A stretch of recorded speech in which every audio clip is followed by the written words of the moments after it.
नमस्कार दोस्तों, देखिए अभी हम लोग यहाँ पे बैठे हुए हैं दीवार पे। संडे है आज, सोचा आराम करेंगे थोड़ा, तो आराम कर रहे हैं। तो हम लोग बात कर रहे थे एक टॉपिक के ऊपर, जो टॉपिक खासकर सारे इंडिया में सभी के लिए बहुत इंपॉर्टेंट है, लेकिन ऐसा लगता है कि किसी को कोई फ़र्क ही नहीं पड़ रहा है। देखा जाए तो मोस्ट इम्पॉर्टेंट टॉपिक है और हर एक इंडियन को इस टॉपिक पे क्वेश्चन करना चाहिए।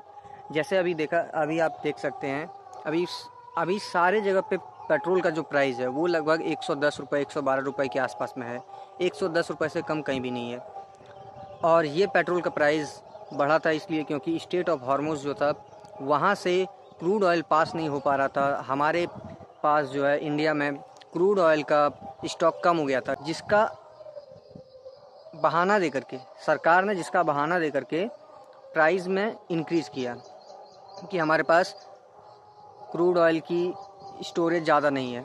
लेकिन अभी सारा मैटर जो है क्लोज़ हो चुका है, शांत हो चुका है और इंटरनेशनल मार्केट में क्रूड ऑयल का प्राइस भी नीचे गिर चुका है। लेकिन क्या पेट्रोल आपको सस्ता मिला? सबसे पहले तो हम स्टार्ट करते हैं गडकरी जी के 2022 में आए हुए गडकरी जी की एक बयान को लेकर के। मैं यहाँ पे बयान लगा दूंगा, आप लोग देख सकते हैं। आप 120 रुपए जो पेट्रोल ले रहे हैं उसका भाव हम 15 रुपए लीटर करेंगे। गडकरी जी ने कहा था कि हम पेट्रोल 15 रुपये लीटर कर देंगे। कैसे? एथेनॉल मिला के। अभी गडकरी जी E100 की लाने की बात कर रहे हैं। क्या पेट्रोल 1 रुपये भी सस्ता हुआ? जब से गडकरी जी ने बयान दिया था, आप तब से उस डेट से आप पेट्रोल का पूरा हिस्ट्री मैं आपको यहाँ पे लगा के दिखा दूंगा। पूरा जो पेट्रोल का प्राइस का चार्ट है 2022 से, जब से गडकरी जी ने ऐलान किया था, भाषण दिया था, उसके बाद से आज तक पेट्रोल का कीमत में 1 भी रुपया का कमी नहीं हुआ है। अगर होता भी था तो 1-2 दिन के लिए हुआ था और उसके बाद फिर से वो अपना हाइक पे चला जा रहा था और वो लगातार बढ़ते जा रहा था और अभी बढ़ते बढ़ते 110 रुपये 112 रुपये के आसपास में आ गया है।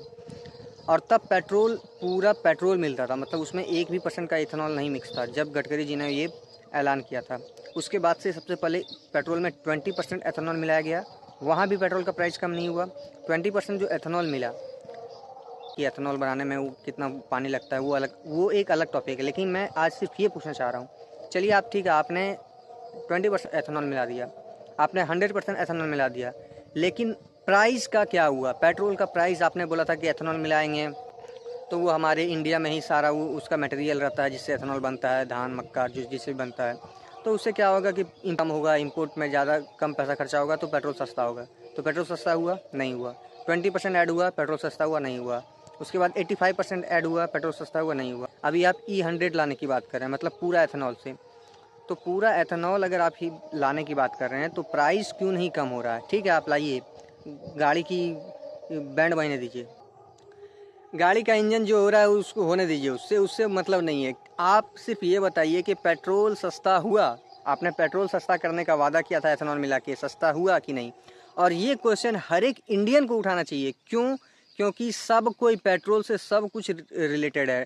ट्रांसपोर्ट अगर आपका प्रभावित हुआ तो सारा चीज़ महंगा होगा। कोई ऐसा बुड़बक मुझे मिलता है जो बोलता है कि नहीं, मेरा काम ऐसा है कि पेट्रोल और डीजल से मुझे कोई फ़र्क नहीं पड़ता। अरे भैया, आपका काम वैसा है, लेकिन आपका काम जिससे आ रहा है या फिर आपका काम जिसके पास जा रहा है वो तो पेट्रोल से रिलेटेड है ना, वो तो ट्रांसपोर्ट से रिलेटेड है ना।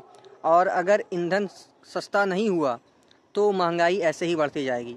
महंगाई कंट्रोल करने का सबसे प्राइमरी उपाय है आप पेट्रोल डीजल के दामों में कमी रखिए। उसके दामों को अगर आपने कंट्रोल कर लिया तो आपके देश में महंगाई बहुत हद तक आप कंट्रोल कर सकते हैं। लेकिन ये बात पता नहीं इंडिया वालों को कब समझ में आएगी, इंडियंस को कब समझ में आएगी, हिंदुस्तान के लोगों को कब समझ में आएगी। सरकार किस लिए है? क्योंकि आपकी दिनचर्या, आपका लाइफस्टाइल अच्छा कर सके, आम पब्लिक की जो दिक्कतें हैं उस पर वो काम कर सके। लेकिन नहीं, अभी कुछ लोग बोल रहे हैं 7 रुपये ही तो महंगा हुआ है, 7 रुपये ही, 10 रुपये ही तो महंगा हुआ है, 12 रुपये ही तो महंगा हुआ है, 15 रुपये ही तो महंगा हुआ है, 15 रुपये का तुम गुटखा खा देते हैं। अरे भैया, 15 रुपये का आप सिर्फ गुटखा, अगर गुटखा खाते हैं तो सिर्फ आप खाते हैं, हम गुटखा नहीं खाते हैं, तो मेरा 15 रुपया बचा कि नहीं बचा? तो 15 रुपया अगर वो बढ़ा है पेट्रोल का दाम, तो 15 रुपया मेरा वो लग रहा है। मैं गुटखा नहीं खा रहा हूँ फिर भी मुझे वो 15 रुपया देना पड़ रहा है। आप गुटखा खा रहे हैं तो आप गुटखा छोड़ के आप पेट्रोल डलवा लीजिएगा। मेरे ऊपर आया कि नहीं आया? और आप सिर्फ ये 15 रुपये मत देखिए, वो आप 1 लीटर ले रहे हैं इसलिए आपको 15 रुपये लग रहा है। जो डीजल डलवाते हैं, ट्रक में कितना कितना डीजल डलाता है, 50 लीटर डीजल डलाता है। 50 लीटर 15 इंटू 50 करके देखिए आपको कितना समय में आएगा, एक बार में उसको कितना का घाटा लग रहा है। ऑटो वाले का सोचिए, अभी ऑटो वाला 100 रुपये का डीजल डलाता था और उससे वो एक ट्रिप अगर राउंड लेता था, अगर वो एक ट्रिप लगाता था 10 पैसेंजर बिठा के, तो 10-10 रुपये करके 100 रुपया हुआ उसका। और अगर वो नेक्स्ट ट्रिप लगाएगा तो 100 रुपया पेट्रोल डला के वो 100 रुपया बचाएगा। और वही अगर वो 115 रुपये का डलाएगा तो वहाँ पे उसका 15 रुपये का नुकसान हुआ कि नहीं हुआ। और वो दिन भर में अगर 50 ऐसे राउंड लगाते हैं तो 50 इंटू 15 करके देखिए कितना का उसका दिन भर का नुकसान लगा। तो ऐसे क्रिटिकल थिंकिंग किसी के पास है नहीं। वो बोलते हैं मैं 5 रुपये का गुटखा खा देता हूँ, मैं 15 रुपये का सिगरेट पी लेता हूँ, इससे क्या फ़र्क पड़ता है।